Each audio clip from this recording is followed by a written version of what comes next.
Rwanda a fourni des armes, des munitions et des uniformes aux rebelles du M23 pour mener des opérations militaires sur le territoire congolais. C'est ce qu'affirment des experts des Nations Unies dans un nouveau rapport qui n'est pas encore publié, mais que nous avons pu consulter. Alors, ce rapport de plus de 200 pages documente des attaques des localités menées par le M23 dans la province du Nord Kivu.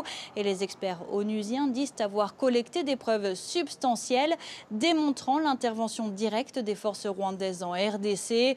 Alors, ces preuves, ce sont des témoignages des habitants des localités attaquées et de la société civile sur place, mais aussi des photos prises sur place et par drone.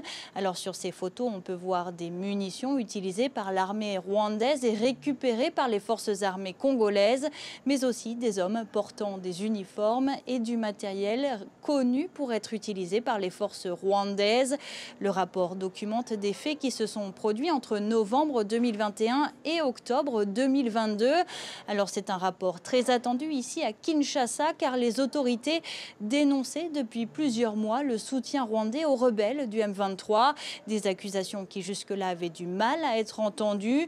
Des sources politiques en coulisses dénonçaient l'inaction de la communauté internationale.